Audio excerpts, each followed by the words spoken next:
I'm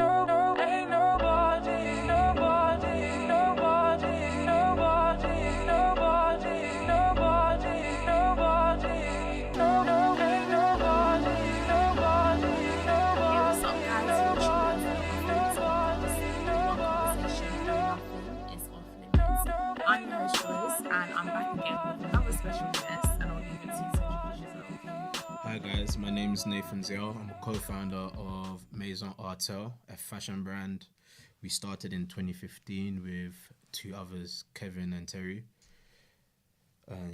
That's in short, that's me. Ooh. Yeah, so today's episode we're talking like all things finance, all things business, all things entrepreneur, because that's like a word that we like throw around all the time. So I put a poll up on our Instagram the other day about like what people think when they first hear entrepreneur, and a lot of people were like, oh yeah, like I think it's lit, and then there was a huge number of people as well that were just like they get tired of hearing people like just dropping I'm an entrepreneur, public figure this, entrepreneur this. So like what's kind of like your stance on that? I think that being an entrepreneur now has become very popular. Yeah. And it's a good thing because I personally think more entrepreneurs, the better for society. And the better for us as young people as well, creating our own opportunities. However, the negative side to the popularity is that people underestimate what it really is and what it takes to become successful as an entrepreneur. For me, I come from a point of view where I don't know if I'll say I don't feel some type of way when I hear people saying, oh, like I'm an entrepreneur, I'm doing this, I'm doing that, because I feel like everything starts somewhere. Yeah. Do you know what I mean? Like big things started off small, and it's like now I feel like, especially with like black people, like sorry to say it, but it's like I feel like we're the quickest to put people down whenever they're trying to like drop that they're an entrepreneur, stuff like that. Do you know what I mean? Yeah. Because you don't find that kind of stuff with other cultures. Like if someone starts a business, it's just like cool, or like let me invest in it, small. But with us, it's always like, oh, like who she thinks she is, who does he think he is, like why is man moving like that, like you were banging Ford yesterday and now you're trying to do entrepreneur. Nah, man, move. Like, and it's just annoying because it's like you kind of need to give people that space to like kind of start somewhere. So you mentioned like the beginning, you're like a co-founder as well of Artell Accessories, which is Maison Artell now. Maison Artell now. I'll explain the name change later. So it's expanding. I want you to like kind of let people know, people who don't know, like I've been seeing it everywhere. They should be seeing it everywhere. So if you kind of want to go into how did you start, like, well, so start with Artell Accessories. How did you start that? So in 2015, we started Artell Accessories. Since school, to be honest. Me personally, I've always been interested in starting some kind of fashion brand. And put together a group of people from school. I think it was year 11 or first year of college. Like we came together, a few people. We had a concept. We didn't want to just do prints on t-shirts like everyone was doing those times.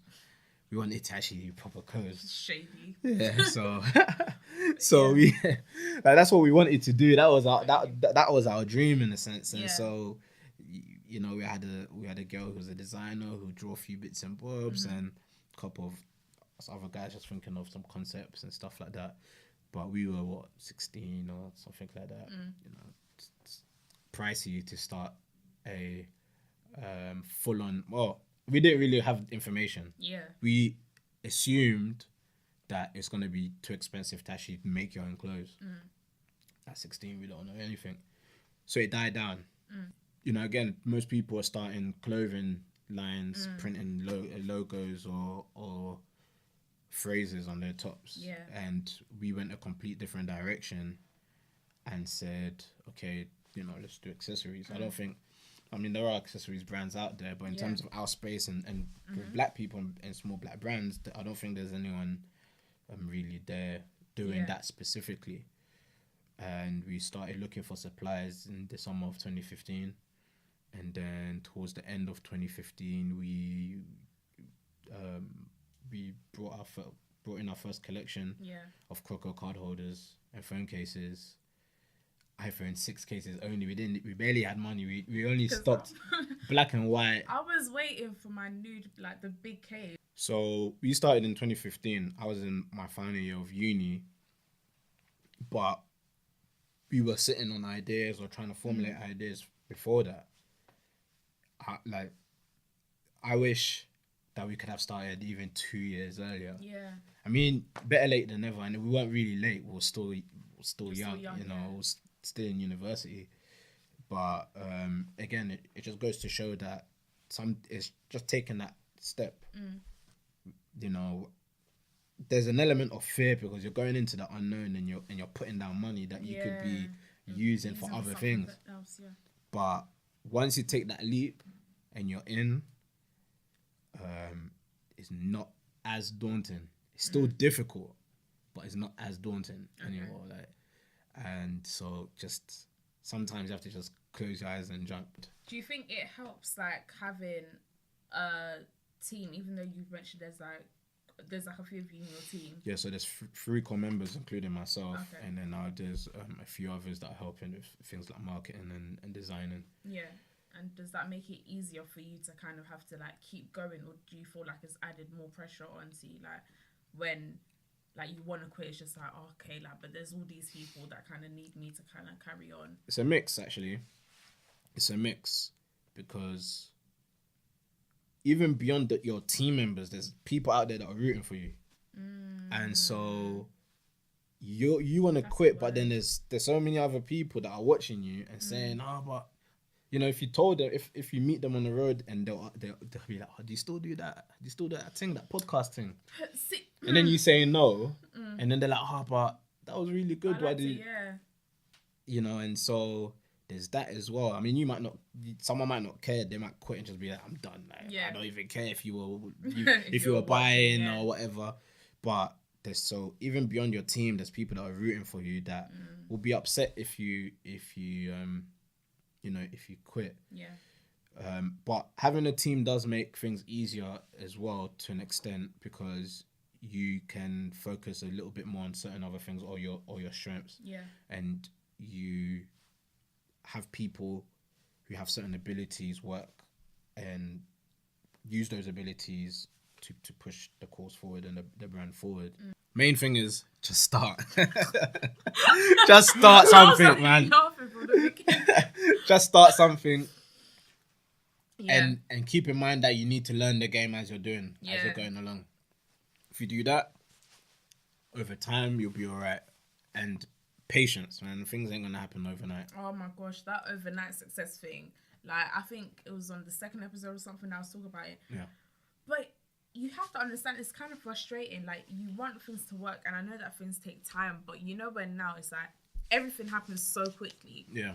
Anyway, so that whole concept of like, oh well, I need to give it some time for my thing to work out, it's just out of the window because you see things picking up quickly in this day and age, and it's like, if it hasn't picked up quickly at a certain point in time, you don't know if you should carry on with it or just move on because it should have picked up quickly. It goes back to always learning and feedback loop, like having this, you do something, you see the results, you analyze that, and then you then create some next steps. Okay.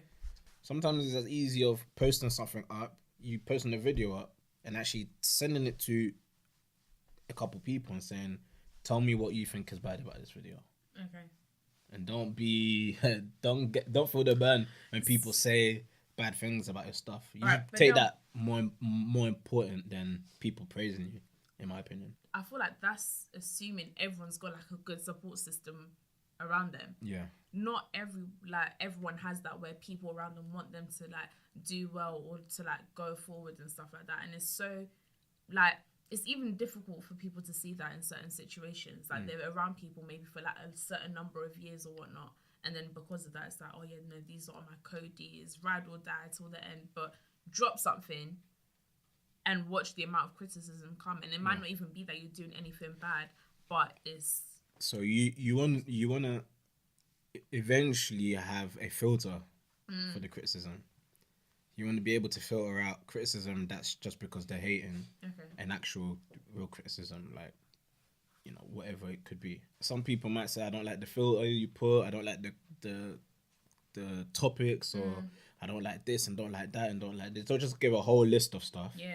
And you can tell they just don't like you, probably.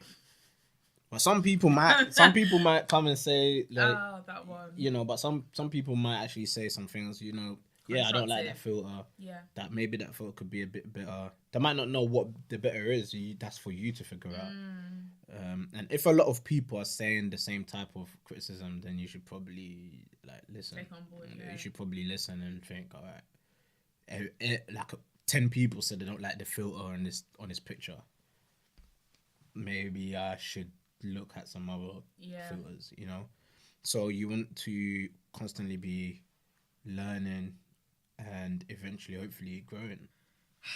And there's a lot of copy and paste people out there. There's so many copy and paste. I think I was even saying it, like, why would you want to be a B-Tech somebody else? Yeah. Like, I've watched stuff, and not even in a shady way, but like I've seen stuff, and underneath the comments, it's just like, but didn't you just copy? Yeah. Like, but you have the same stuff, all different stuff. But I just saw this, and it's a bit like, in this day and age where there's like how many billions of people, why would you want to be like B-Tech version of someone else? Like, you can't do someone else better than they can do them. Like, I feel like you can be inspired by stuff. Yeah. But whenever you directly imitate someone, it shows. People don't have confidence in themselves. Like, that's where it comes to. And I guess, so our brand, what our pillars of our brand DNA, like the pillars of our brand DNA is ambition. Yeah. Because we're very ambitious. We have this ambitious goal, and we want everyone to be ambitious. Underneath ambition, there's a whole bunch of kind of characteristics. Like, you can't just be ambitious. You need to have determination, patience, work ethic, so on and so forth. But let's bundle it there. Then self-confidence. Because, again, the game is cold. You come in and, you know, you don't get that quick boom. In fact, you get negative boom. Like, anything can happen, but you need to have confidence in yourself.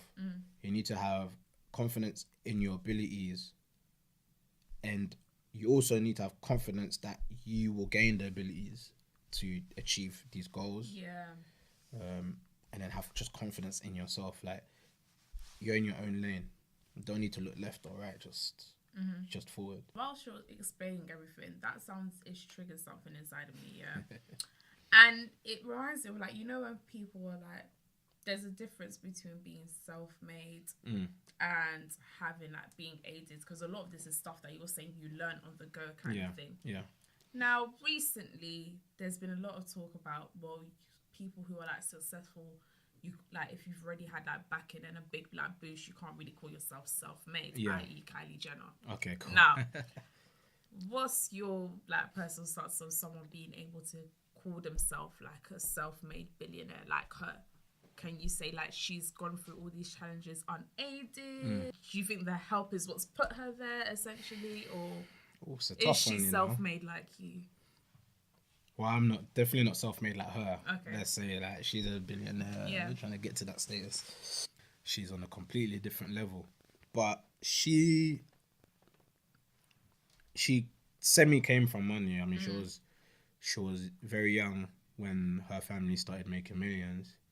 So she had that investment money there, in a sense. You know, she obviously grew up and she built a name for herself. Yeah. Still off the back of the popularity of her family and her sisters. So it's definitely easier for her to go to a couple million followers just because of the family she came from. I would say that she has created a name for herself. It was easier because she already had that popularity, but she eventually created her own personal brand herself, like, in terms of just, like, her influence herself. Yeah. We can't take away her achievements. Sometimes we project our dislikes because honestly we want that to be us. So everyone else is just triggered, basically. Yeah, majority of people.